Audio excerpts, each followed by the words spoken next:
everybody for being here. I'm really happy to be here, and thanks to Luis and Wayne from Selected. Let's just first get a quick sense of who's in the room. Please raise your hand if the things I say apply to you. You've just been working as a teacher in the last year. Was a teacher last school year. You have a teaching job for this coming year somewhere. You're going to be in the classroom for the very first time ever this fall. Awesome. You've been a teacher sometime in the past, anytime in the past. All right, coming back into it. Great.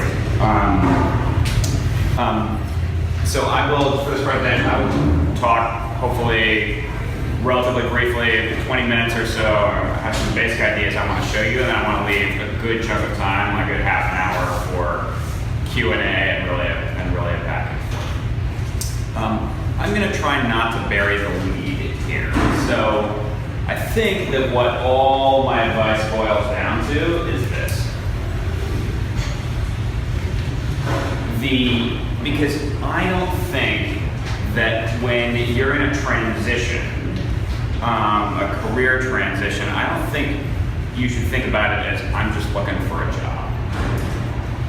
What you are thinking about is I'm trying to find the strongest possible fit, the strongest possible alignment between what am I good at, what do I love to do, what are the challenges I want to take on, what do I value, and a school that has those challenges, that has values that line up with yours, that needs what you are bringing. So the heart of this whole process is really your own introspection. First, what do you value? What is education for? What is the role of a teacher? What would be the ideal fit for you? What would help you flourish? What do you care about? It's important. This is all where it starts. This is like real, self-scrutiny, and you should think about it really hard yourself, and you should always be engaging others who you trust, who are familiar with you, to be telling you the truth and helping you think about it. What are you really good at as a teacher and as a professional? This word flow, does that mean, anyone know what I'm getting at with the flow idea? Somebody? Yeah, the guy with the impossible man. Yeah, flow is when you kind of lose the sense of time because you're doing something, flow is what you find when you're doing your thing. And so hopefully if you're gonna be a teacher, there's something about teaching that gives you that experience of I am doing the thing that I was meant to do. But beyond that, sort of what have you been good at? What have you done successfully? What are your strengths? What achievements have you had in your jobs? And as much as possible, you sort of pull those out and can talk. You can be able to talk about them in a lot of ways, with lots of examples, lots of illustration. The flip side of this, credit, reader points, question. This is a super important thing. When someone asks you, what are you not so good at, or weaknesses, or any of the variations of that question, what's that question really about? This is a meta question. The content of your answer is not what they're really getting after. What they're getting after is, are you reflective? Are you a learner? Are you honest about yourself? Because every single one of us has stuff we're really good at, stuff we're not really good at, and stuff in the middle, and you need to understand what that mix is for you and be able to talk about it honestly. So you have to give really authentic, well thought out answers to this question and its many variations. Like, what do you think is going to be challenging for you in this teaching job at PS 32, right? That's another version of this question. And it calls for sincere and thoughtful responses. Don't try to pretend. Don't try to pretend you're perfect. Cool. Here's a big part of being successful in a teacher interview, or any interview for that matter, is like showing what you have accomplished. So you want to be showing results. And the way to think about a result is, how is the school, the classroom, the job, the organization, the mission, whatever, how is the world different and a better place because of what you did? Not what did you do, what was different in the world because of what you did. That's getting at your results in a job. You're going to show this in a bunch of different ways. You show it on your resume. So your resume should describe accomplishments, things that changed, things that got better as a result of what you did. When possible, you can quantify your accomplishments. You can talk about that in more detail if you want.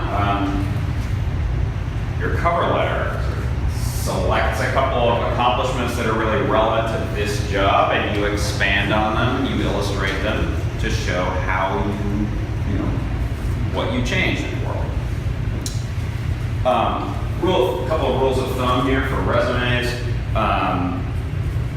Less words, more results. Precise language, active verbs. Avoid like a plague things like passive voice and jargon and acronyms, like write in English, and in precise words. And again, always think about results. And apply the following test.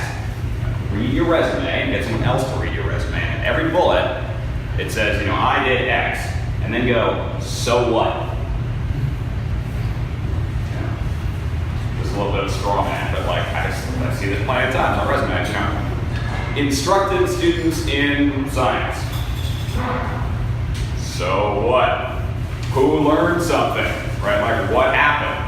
What changed in the world because you did this thing? I'll get to interviews in a second, and this PAR framework a little more on resumes, what I mean. Let's take a look at this first one. Kind of giving you the answer here, like, how strong a bullet is that one based on what I just said? Poor to excellent. Poor. I would call it poor. Yeah, this is purely an input, right? Not only is it just an input of an activity, it also has incomprehensible jargon, which this teacher's assuming that I know what they're talking about. So I actually don't know what MYP is. It probably means maybe a little years program, and I kind of know I'm talking about International Baccalaureate, but still, don't assume. So there's no result. Second one, poor to excellent.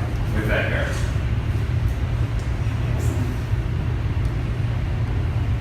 Excellent. What? Specific.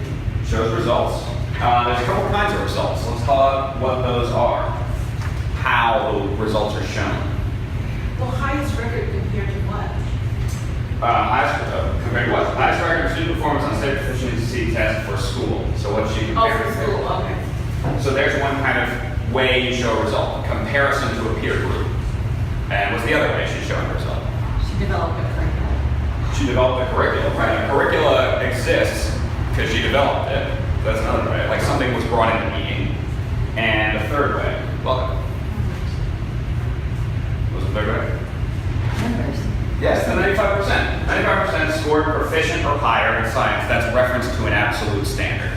Like the state says this is proficient, 19 out of 20 kids cleared that bar, that's a result. This third one is for a grade team leader. I think this one is good, probably not excellent. Lead coordinator responsibility of the grade team to continuously improve and reflect on team goals, school culture, and student performance. I think this is good because the continual reflection is a result, because that's something you want a team to do. So like you as a leader make that happen. How could this become excellent? Yes. References an actual school improvement that was made. Yes, by the team. Exactly. So like, if this then said, and make it a little shorter, and say leading to some improvement in school culture or some, improvement in student learning, that make it even stronger. Yep. All right, this PAR framework, problem, action, result. So this is how you can think about planning your answers to interview questions. So the way to get ready for an interview, so there's like a million interview questions you might be asked, but the way to get ready for your teacher interview is first you have your idea, like the things that you've done successfully, your strengths. And then for each strength, if you say that it's a strength that you are a good planner, then you need to have, at your fingertips, 3 different stories that using this framework to illustrate how you're good at it. Problem is first you describe what was the situation. So I'm good at establishing a positive classroom culture as a teacher. Okay, what was the situation? Well, in last year or whenever, I was teaching, my students were frequently saying mean things to each other. That was the problem, and I realized that this is a problem for learning because kids aren't going to learn well if they don't feel safe. And I want to create a community of learners.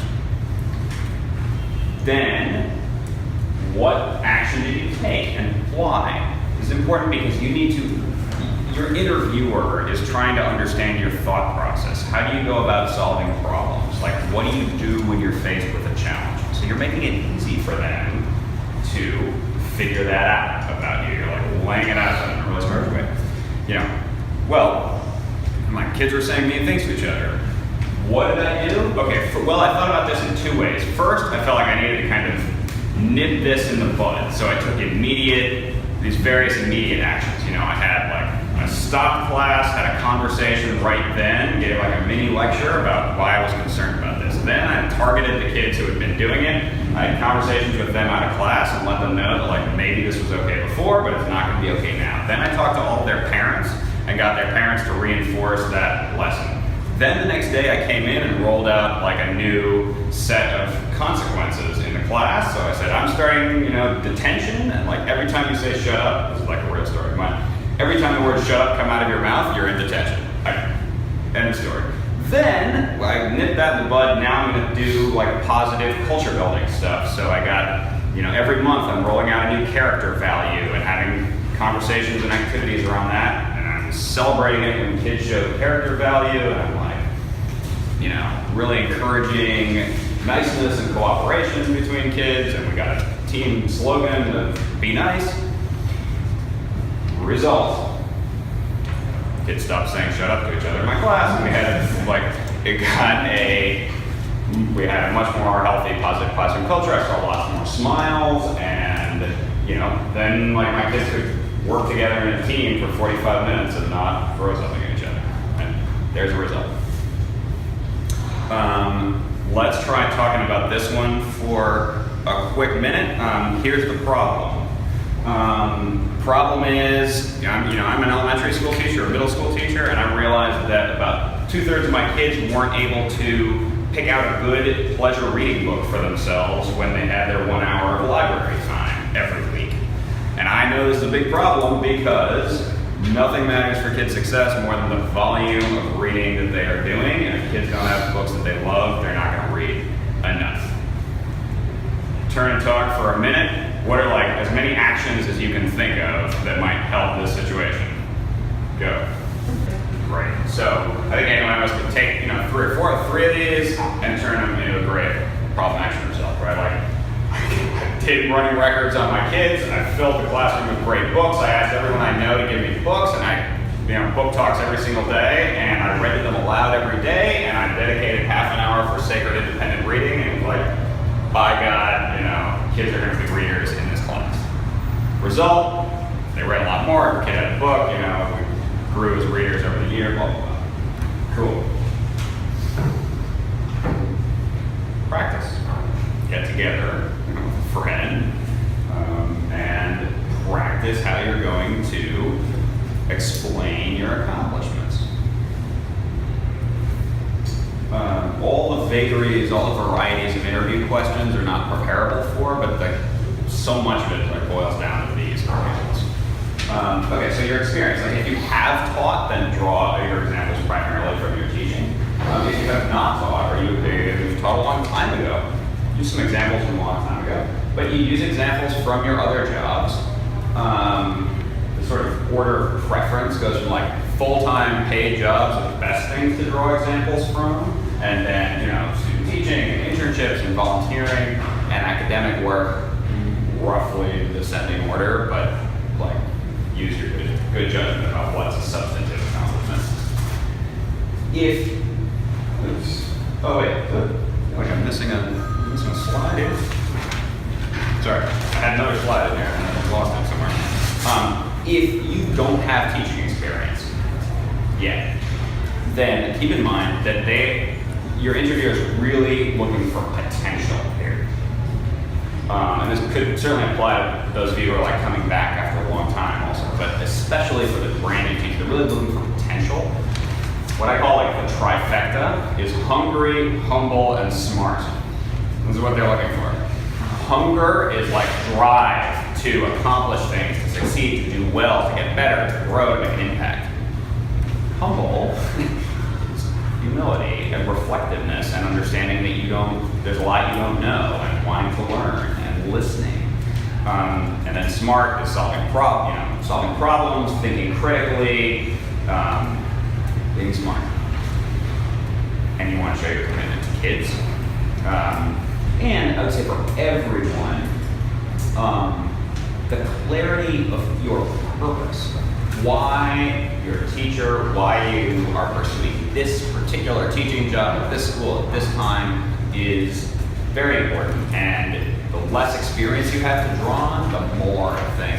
It's important for everyone, but it's like especially important if you're a new teacher to have like a really strong kind of explanation of your commitment, why you're doing it.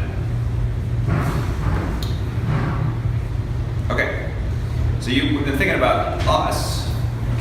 Now who are they? Selected comes in very handy here for your initial research, but go a lot deeper before you're interviewing with the place. Really seek to understand, like, what are they about? What do they believe? What do they think education is for? What's the role of a teacher? What's the culture? Our culture of school, like, it's how people act toward each other. Starting with the grown-ups. That is culture. How the grown-ups act toward each other is transmitted through the rest of the community. So, do research, read the website, scrutinize the job description. If it's decently written, there are clues in every job description. Look at reviews, look at Glassdoor, look at other sites. Ask your mentors, professors, old colleagues, do you know anything about this school? What do you know about it? What can you tell me about it? Anyone who's worked there or does work there, reach out to them. Really sort of look around and try and get the real story. And then, when you are sitting in front of an interviewer, have some thoughtful questions ready that you have derived from this research and from your sense of who you are and what will be a great fit for you. And interview your interviewer. Within reason, for example, when I do a first interview of a teacher, I get 25 minutes, you get 5. That's kind of how it works. As you go along in an interview process, you get more and more opportunities to ask questions, right? You get your chunk of time in every interview. So don't try and get all your questions in at the very beginning. Start with your sort of, that's not a slide. Yeah, start with your biggest thinking questions first. So in your first interview, get to big stuff. To understanding the school's mission and values, to understanding their culture, to thinking what are some pressing challenges for your school right now? Where's your school going in the next 2 or 3 years? What's the most important issue for you guys this year?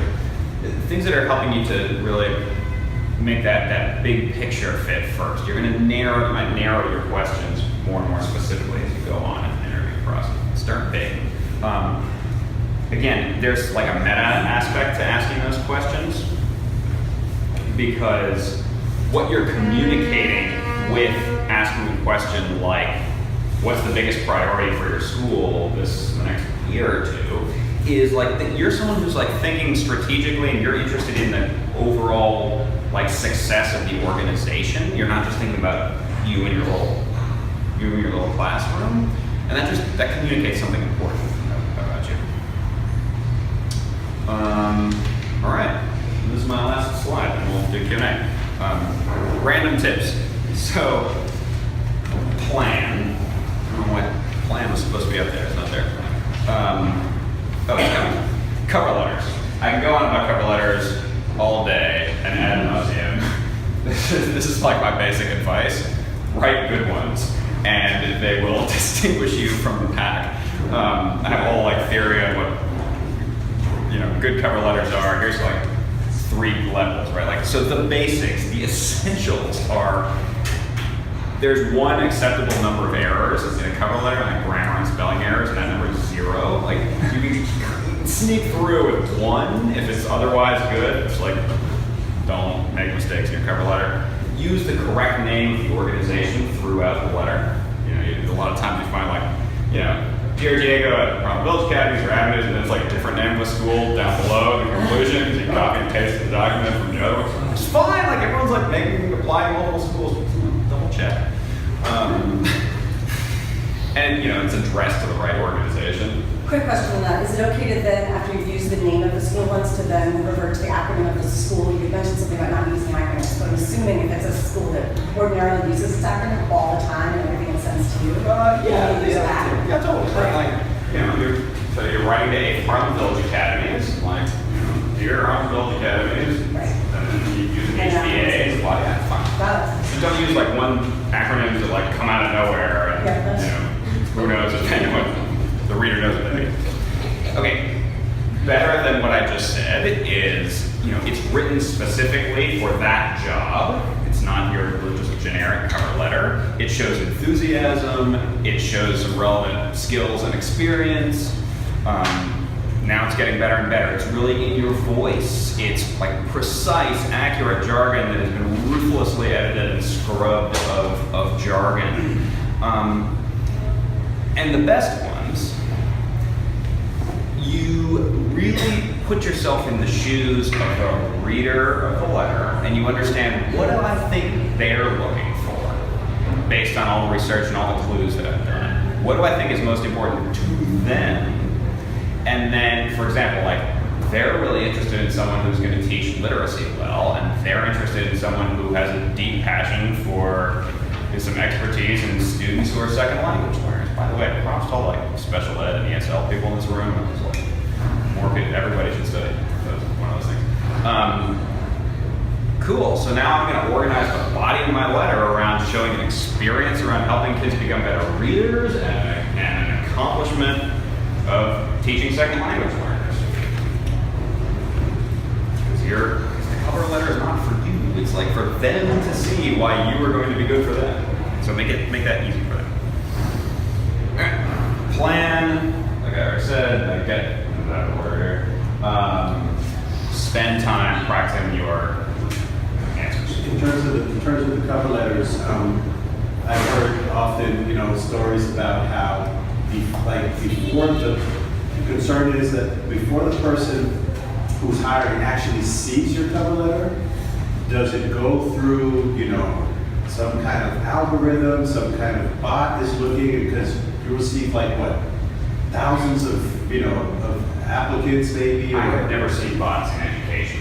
Really? Yeah, I mean, maybe if you're applying to be a Target sales representative or something, probably, because Target's hiring 20,000 of them at a time. Yeah. But even at the larger networks, I've never heard of anyone having a cover letter bot reader. It's 99% likely it's going to be a human that is looking at your letter. Okay. Yeah. Incidentally, these things, even if it is a bot, like writing a tailored letter that is specific to that organization and really shows that you like understood that job in that organization and are making that in your letter. That will help your letter stand out to a bot as well as a idea anyway. I don't know if any bots ever read my letters yet. And okay, here's a couple more resources. Get mentors, find people who've already been through this, like who know you, know your work, will push your thinking, who will edit the crap out of your stuff. Those aren't necessarily the same people. Like I have like every time I need to write a cover letter, I send it to Bess Rothenberg, because I know that like she's not going to pull any punches on my cover letter. But if I want some other kind of advice, I'll go to someone else.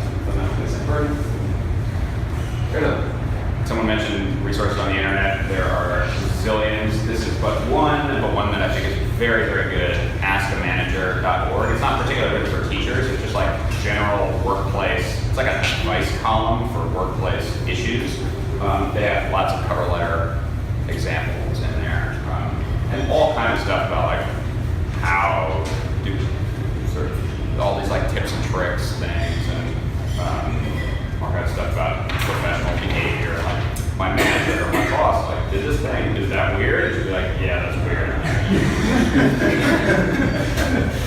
And you can feel free to follow up with me